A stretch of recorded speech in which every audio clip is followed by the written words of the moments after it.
Hi class, today we're going to be looking at Chapter 2, Problems 6 through 11. And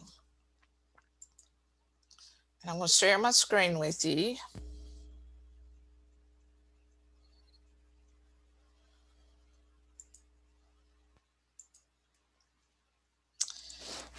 All right, and we're going to start with Problem 6B, and we're going to be Cam Filzer, a white-collar exempt employee who started working for the Villain Company on Thursday of this week. He worked 9 hours on both Thursday and Friday. His annual salary is $77,000. He is paid weekly for a 5-day week. Determine his gross pay for his first partial week of work. Round the overtime rate to 2 decimal places and use the rounded amount in subsequent computations. Round your answers to the nearest cent.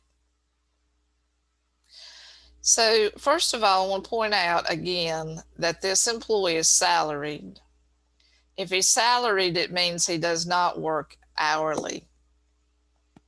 So what we would do is we would take the salary amount and determine what his weekly earnings are. This is his annual salary amount. So we're going to take $77,000, we're going to divide it by 52 weeks in a year, and that would give you his weekly salary. Notice the weekly salary, I carried out 3 decimal places. You're going to round back to 2. Since this 9 is more than 5, we round this up to $1,480.77. Now, it's possible that you could have found a hourly amount for this employee, but since they told us that the employee was salaried, I just chose to find the weekly rate since they're not paid by the hour. What the problem wanted you to do was to calculate the gross amount of the earnings. So what we're going to start with is the weekly rate we calculated by taking $77,000, dividing it by 52 weeks in a year, and then we're going to multiply this amount by 2 days out of the 5 days that we worked. Multiply it by 2/5. And if you do that, you will get a gross pay amount of $592.308. Round this to the nearest cent. So we're going to come up with $592 rounded. Now, it's possible you could have done this a little bit of a different way. You could have come up with an hourly rate. And if you did that, we would take this weekly rate and we would divide it by 40 hours, which are the normal working hours, unless they tell you something different. So 40 hours, we could divide that. But what will happen is, because this was rounded, there'll be another rounded error, and you won't get the same amount for your gross pay. So if we took this and divided it by 40, it will give us an hourly rate, and then we could multiply that by 2/5, and that would give you the same thing. Or you could multiply it by 16 hours, and that would give you the same thing. But notice here, it would confuse you because it said that there were 9 hours worked on both Thursday and Friday, but he's paid for a 5-day work week. And usually what that means is it's 8 hours per day. Even though he worked 9 hours, if you did it hourly, you'd have to multiply these by 9. But they didn't tell you how many total hours he worked for a week. So therefore, you really couldn't get the correct hourly amount. So to make things simple, just take the annual salary here and divide it by 52 weeks to get the weekly amount that the employee is paid. You want to round that to the nearest cent and then multiply it by 2/5, and that will give you the gross pay. You want to round it to the nearest cent. So that's all you have to do on that first problem. Let's look at problem 2.7b.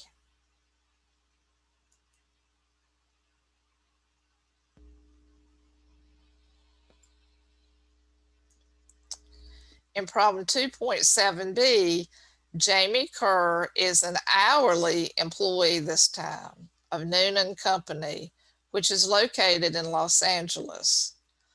This week, Kerr had to travel to the company's regional office in Santa Fe. He left Sunday at noon and arrived in Santa Fe at 3:30 p.m. During the week, he worked his normal 40 hours in Santa Fe office. Monday through Friday are his normal hours from 9 a.m. to 5 p.m. In addition, he attended the company's 3.5 hour work training session on Wednesday evening. Kerr's hourly rate of pay is $26.90 per hour. Now, what they want you to do again is round the interim computations to 2 decimal places and use the rounded errors in subsequent computations. Round your final answers to the nearest cent. What I want you to get out of this problem is notice that he had some travel time that he's worked, and that is considered a part of his gross earnings. He also had some training time that are also considered to be time worked. So pay a particular attention to this notation because it's going to help you to solve this problem here. And you would have had to pick this out yourself. And so if you read your chapter, you can find where it tells you about calculating the employee's work time. It's over on page 2-15 of your textbook if you want to go back and read through that section. But I'm making it short for you here, and I'm just going to tell you that travel time and training time are considered to be time worked. And since he's an hourly employee, we got to pay him for that time worked. Now, what they're asking you for is his overtime earnings for the week. And when we calculate overtime earnings, if it doesn't tell us otherwise, we are going to multiply the hourly rate times 1.5. That will give us the overtime rate. The hourly rate was given at $26.90.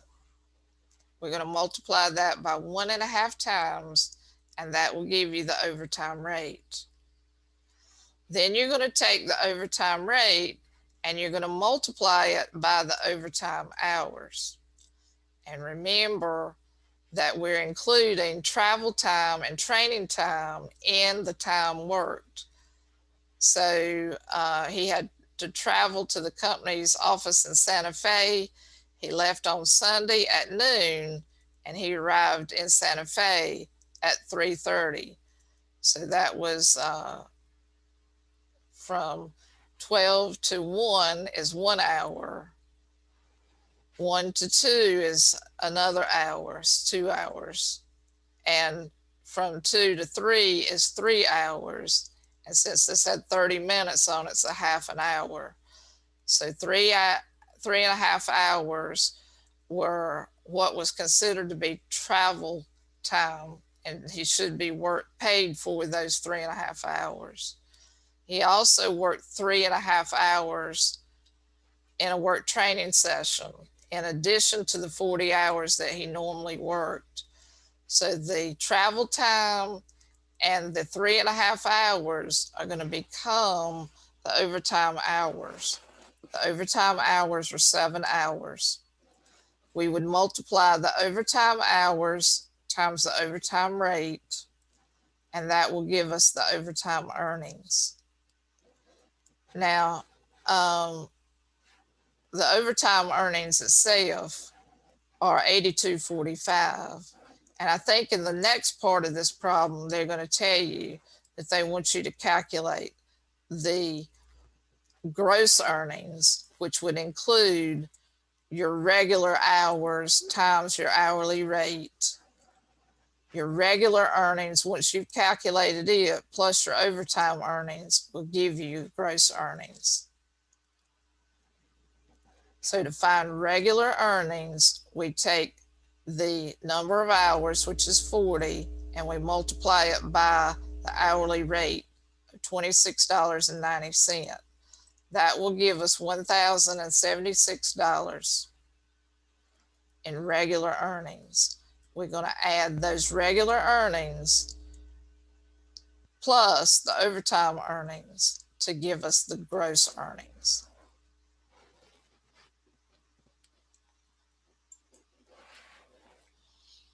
On the next problem,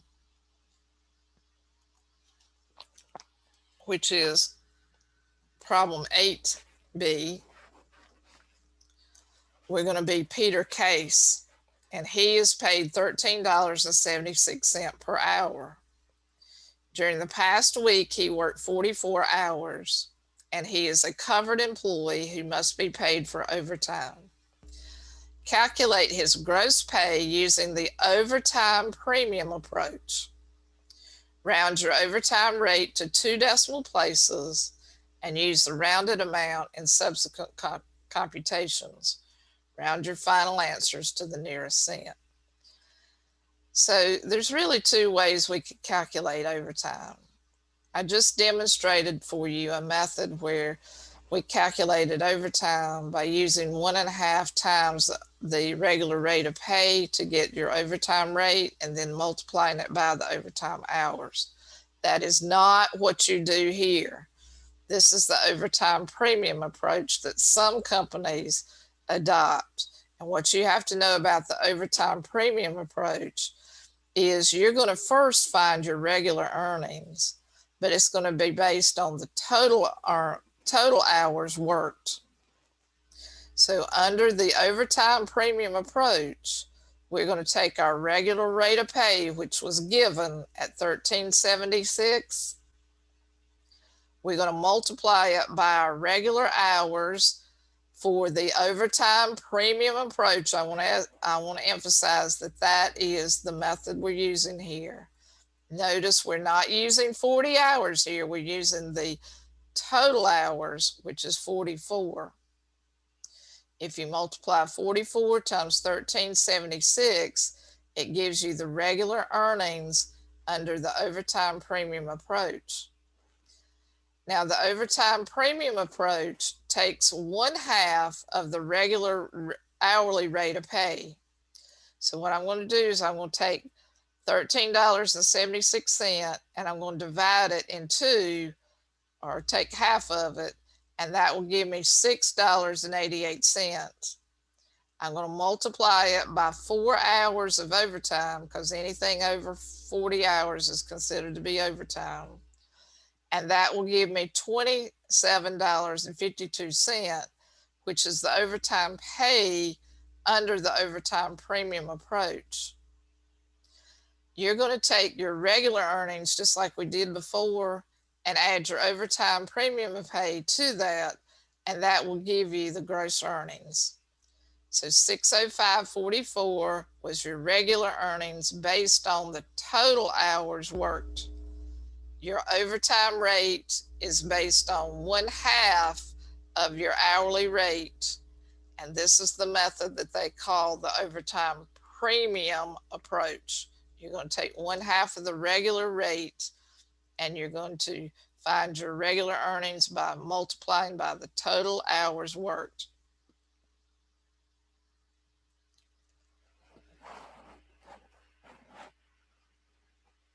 Moving on to the next problem, which is problem 9. What they've done is they've given us a time card, and in Cengage they give you this time card, and I just copied it out for you. On this time card, they're showing the time that the employee is working. He's working in the morning and he's working in the afternoon. In other words, he's working in the daytime. And these are the hours that he worked on each day. M stands for Monday, TU stands for Tuesday, Wednesday, Thursday, Friday, and Saturday, and so forth and so forth. What they had done is they had given you this and they told you the daily totals. But what they did not tell you in this time card was that these daily totals are not necessarily correct. And that's because the employee is going to get docked if they ring in late. If they come in late, if they're from 1 to 6 minutes late, they're going to be docked 1/10 of an hour. If they come in from 7 to 12 minutes late, they're going to be docked 2/10 of an hour. If they come in from 13 to 18 minutes late, they're going to be docked 3/10 of an hour. If they come in 19 minutes through 24 minutes late, they're going to be deducted 4/10 of an hour. And I don't know what happens after 24 minutes. Might get written up or something like that, but they didn't really tell us that. What they do tell us is that under the decimal system of computing time, Carmen's company production workers who are tardy are docked according to the schedule below. That's what I just read to you. During 1 week, Bernard Hoskins, who earns $12.95 per hour, reports in and checks out as shown below. Now, something that's very important is you need to read carefully all of your problems because this tells us some important information here. Employees are not paid in for ringing in a few minutes before 7:30, before 12:30 in the afternoon, or for ringing out a few minutes after 11:30. So in the morning, they're working from 7:30 to 11:30. Then they clock out and they go to a half-hour lunch, and then they come back in at 12:30 and they clock out at 4:30. They get to go home every day at 4:30. That makes up their regular day, which would be 8 hours. 4 hours in the morning, 4 hours in the afternoon. So let's look and see what actually happened on Monday. And we've taken this straight from this card right here. We had in at 7:59, out at 12:03.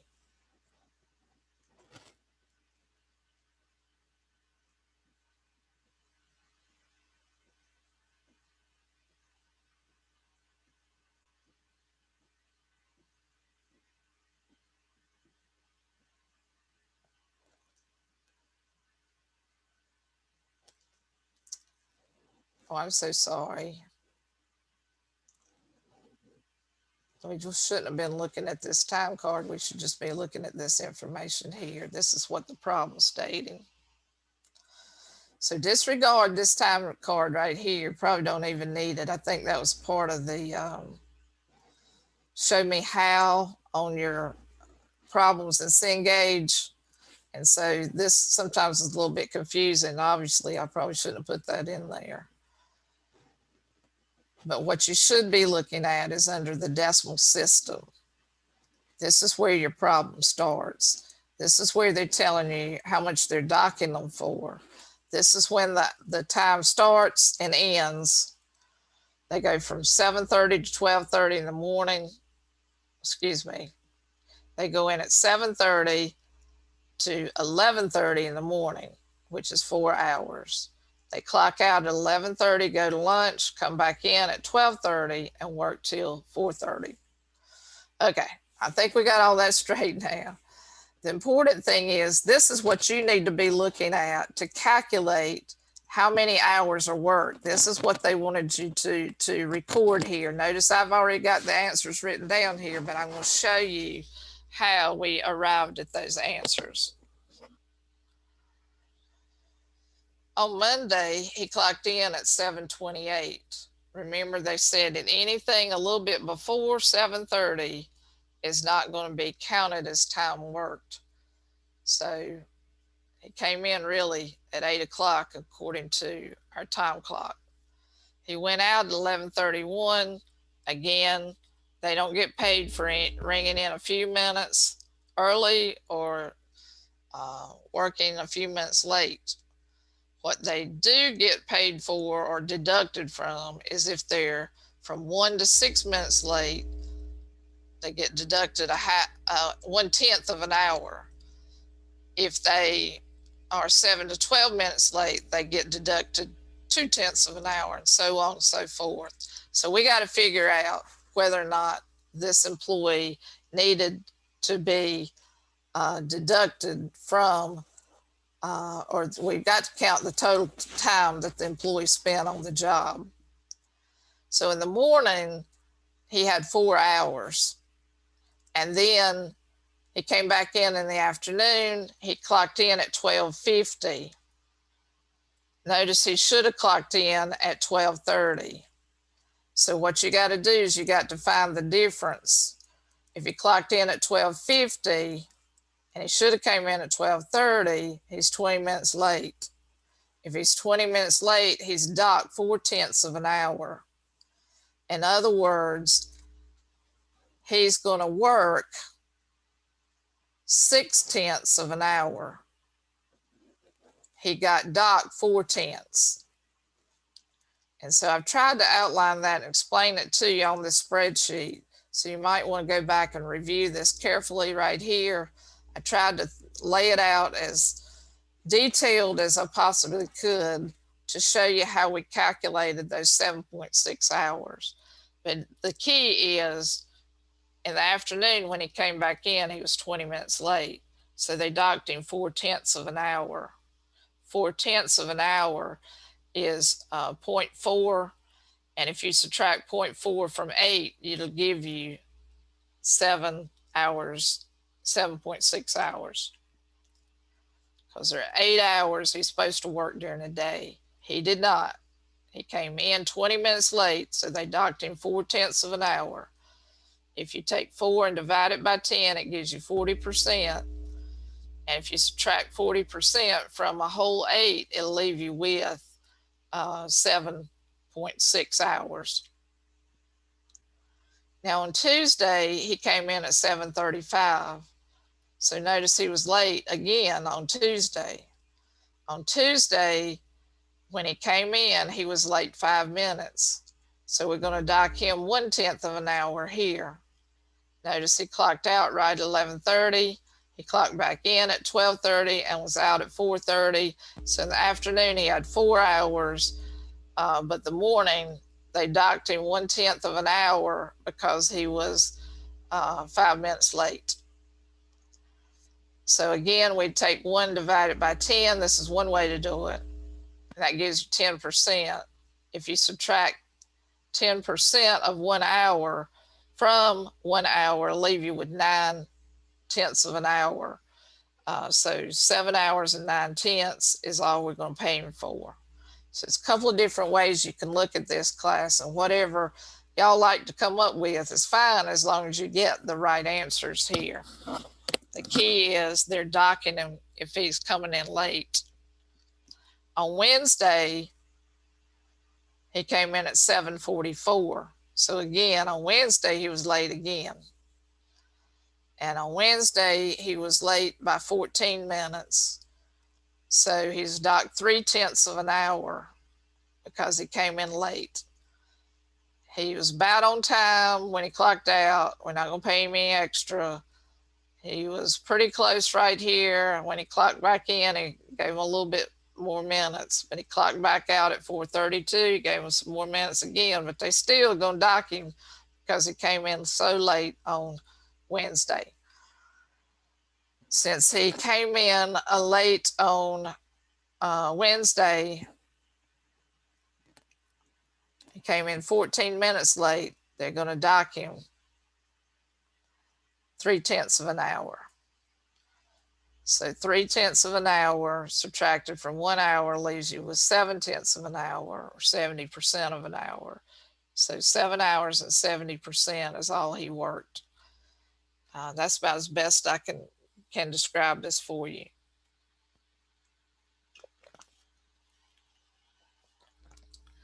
On Thursday, he came in at 7:30, clocked out at 11:30, came in at 12:30, clocked out at 4:30. It was so close in here. Um,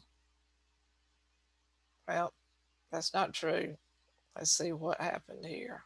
He had all 4 hours here. He came in at 12:32, and um, he went out at 4:33. And that was on Thursday. He was 2 minutes late in the PM on Thursday. He came in 2 minutes late. So he's docked 1/10 of an hour. And that's why it's 7.9. All right. And then on Friday, he came in, he was 4 minutes late there. He clocked out about right. And then he came in 10 minutes late there. So that would be a total of 14 minutes, which would be 3/10 of an hour. And so you're going to dock him 3/10 of an hour. He only worked 7.7 hours. And again, I got this detailed explanation here. I've tried to explain it as best I could. And, you know, if you study this carefully, you'll understand that when they come in late, they're going to dock them.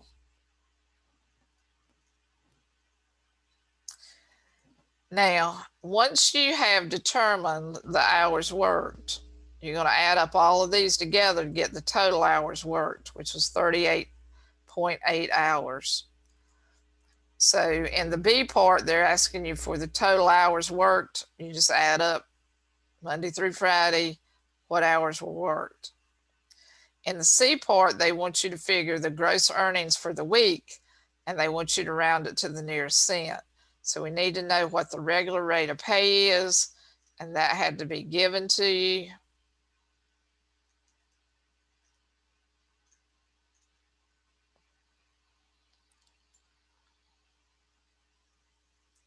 He was paid $12.95 an hour. It was given. So getting back to calculating the gross earnings, $12.95 was given. You're going to multiply it by the total regular hours. Notice we're not on the overtime premium approach in this problem. We're in the regular ways that we calculate things. He didn't make 40 hours. He only made 38.8 hours, and you just multiply that to get the gross earnings.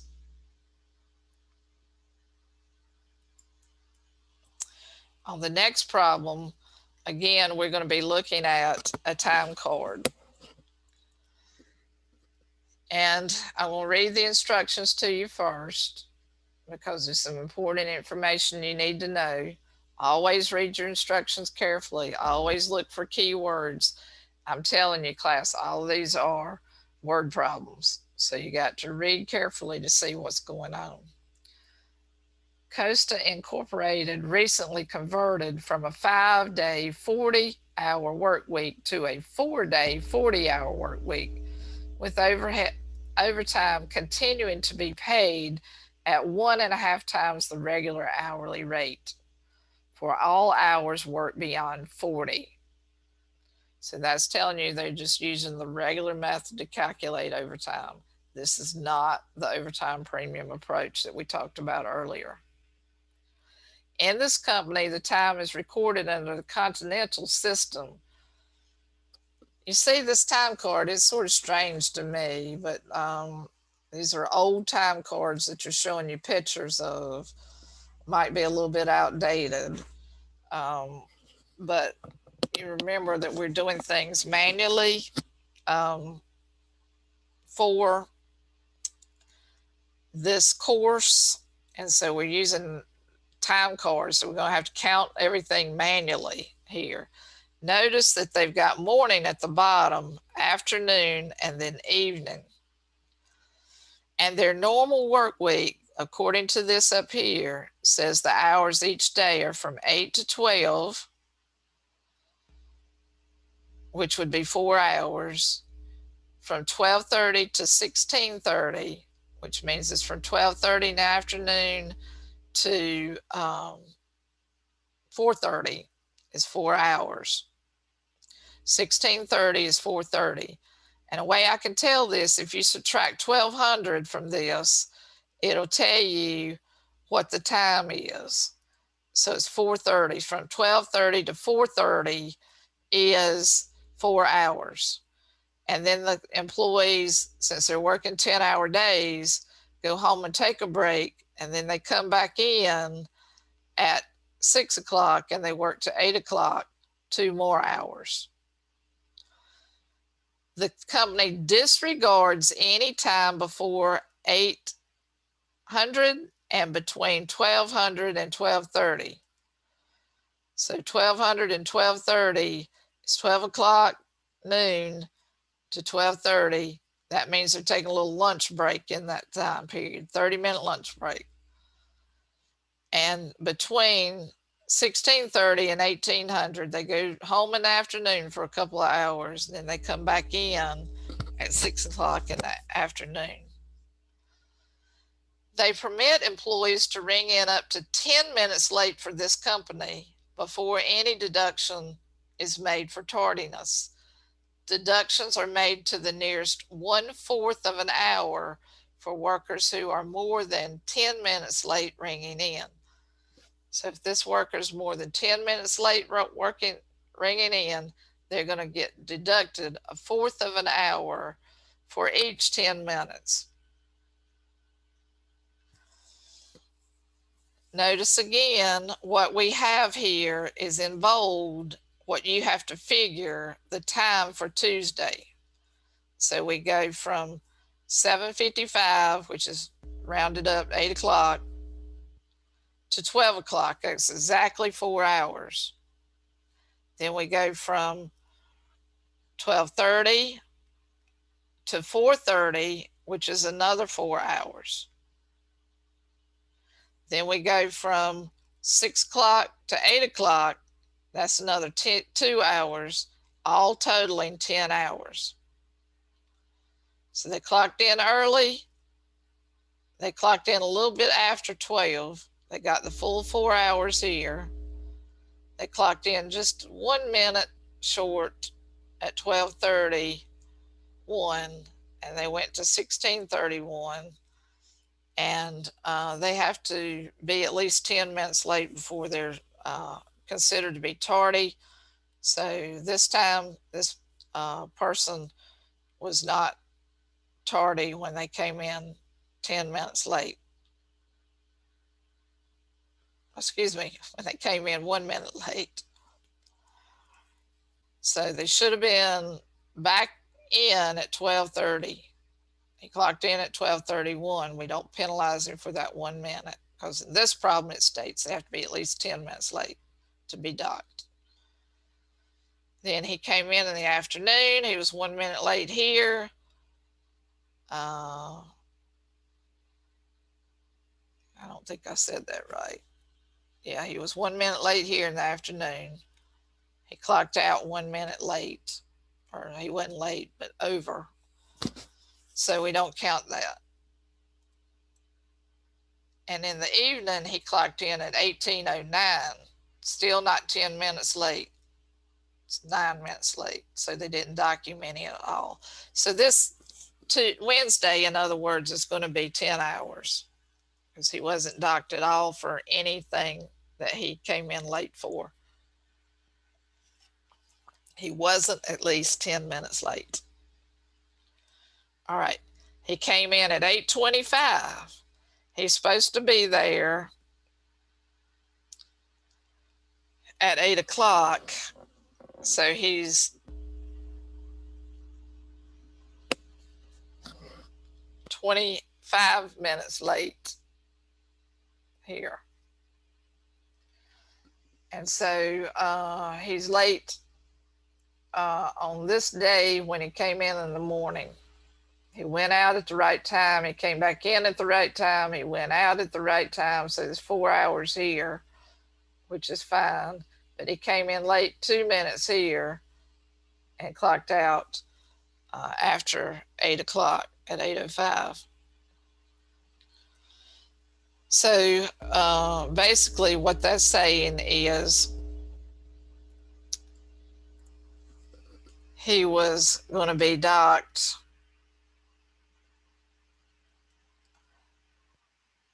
a fourth of an hour.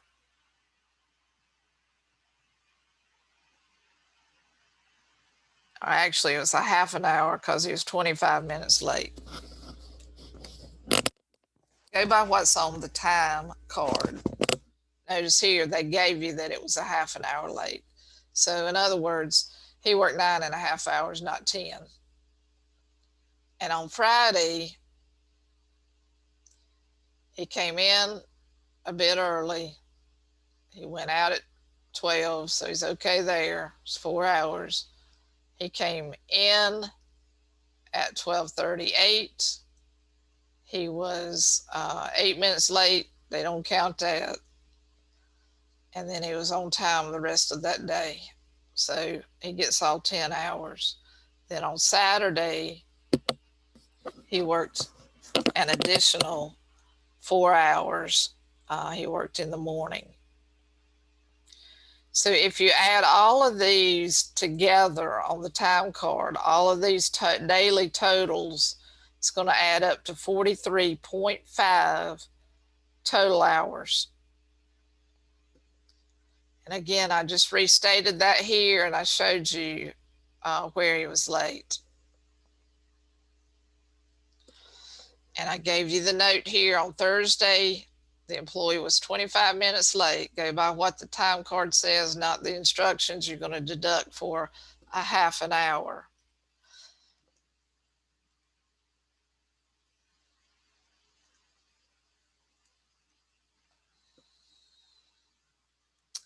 All right, so once you found your total hours, they want you to find the weekly regular earnings.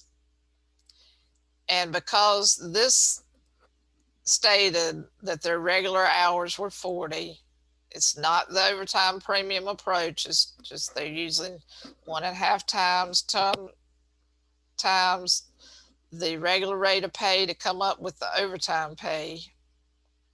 But before we do that, we got to calculate our regular earnings. So 40 hours are part of our regular earnings times the regular rate of pay, which was given, will give you $554. Then they want you to calculate the overtime earnings. Notice here in parentheses, I've got in bold, so this is important. The company rounds overtime to 3 decimal places. So I had to find the overtime rate. And what you will do is you'll take the regular rate and you would multiply it by 1.5 times. And that will give you 20.775, carried out 3 decimal places. Then we're going to multiply that times 3.5, and that will give you 72.71. So we're taking B45 and multiplying it by B46 to give you 72.71. The overtime rate, again, was carried out 3 decimal places because they told you to. Then you multiply it by the overtime hours, and this will give you the total amount of the earnings, which rounded would be still be $72.71. These are your overtime earnings. This plus the regular earnings will give you the total weekly earnings.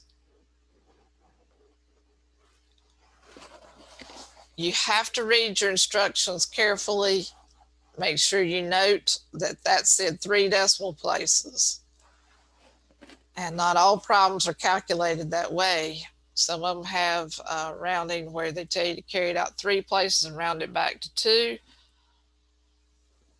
So read carefully what your problem is saying to you. I'm going to move on now to 2.11 or problem 11B. In this case, Kenneth Jonathan is working 49 hours during the week.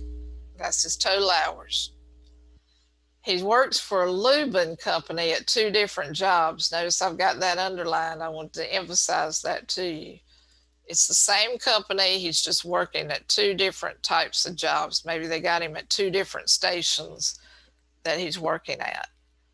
His rate of pay was $15 for the first 40 hours, and his pay rate was $13.10 for the other 9 hours.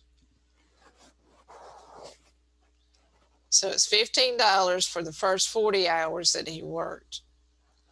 And then his pay rate was $13.10 for the other 9 hours. So evidently the 2 jobs carried different weights with them.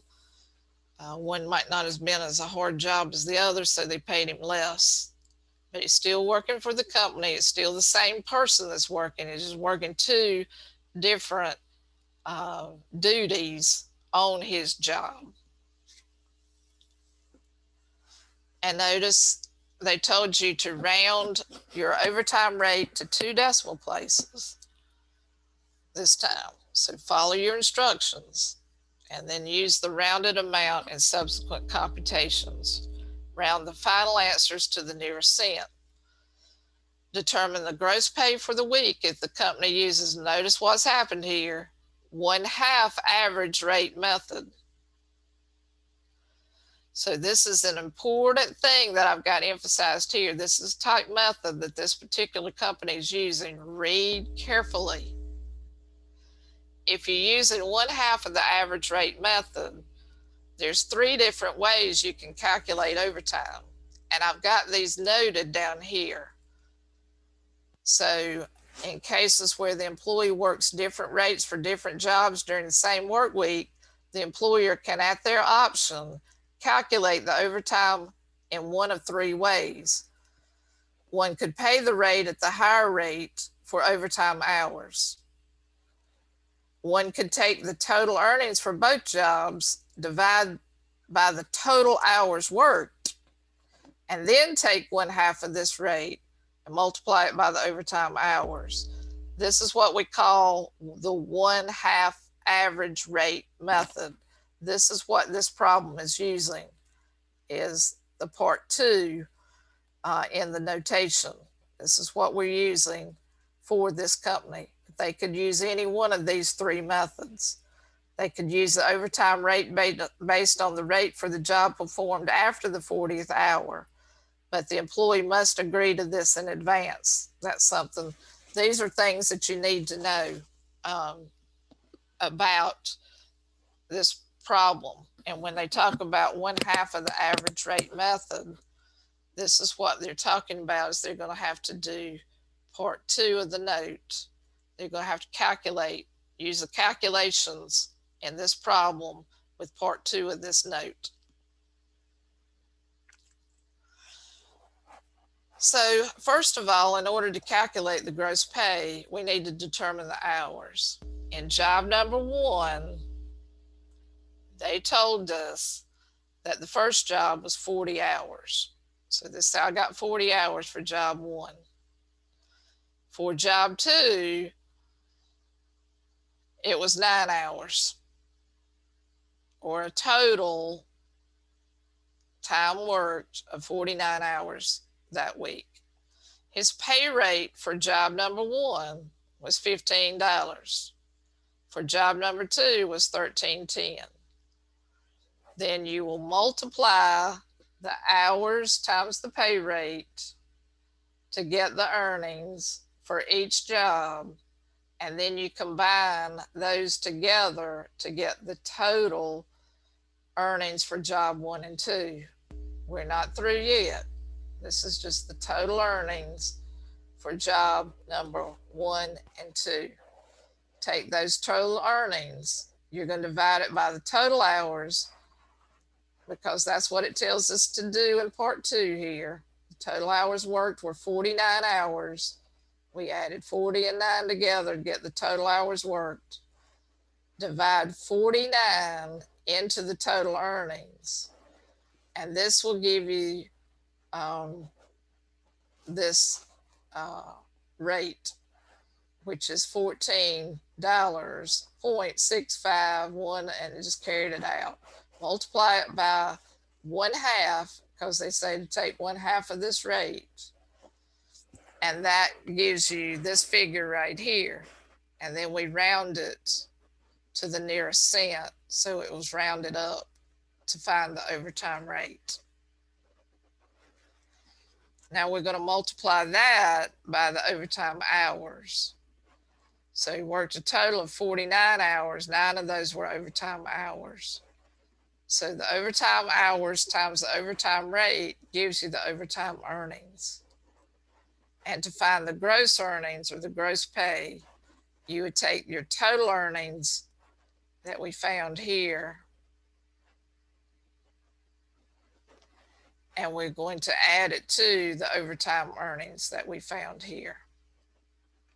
And that gives you the gross pay of $783.87. In part B, it says if a prior agreement existed, said that the overtime would be paid at the rate for the job performed after the 40th hour, the gross pay would be based on note number 3 up here. They could use the overtime rate based on the rate for the job performed after the 40th hour. So what we're going to do is we're going to take 40 hours that they would have worked. We would multiply it by the regular rate of pay, which was 15. For the first 40 hours, he got paid $15 an hour. The regular earnings then would be 600. To find the overtime, we would need to know the number of overtime hours, and we would need to take the rate during the second job that they were working and multiply it by 1.5 times. So the second job rate was $13.10. We would take $13.10, multiply it by 1.5 times. That's the overtime amount that we're going to be paying is $19.65 per hour. Multiply it by 9 hours in overtime. Your total overtime earnings is $176.85. You're going to add these overtime earnings to the regular earnings, and that will give you $776.85. So you have to know in this problem how they're calculating the overtime rate. And it can be calculated in one of 3 ways. Your company is going to decide which way they're going to do it, and then you're going to have to abide by the rules. So that's all that I wanted to talk to you about today. So I'm going to stop sharing here, and I'm going to post this Excel spreadsheet so you'll have a copy of it and you can look at it. I'll see you next time. Bye-bye.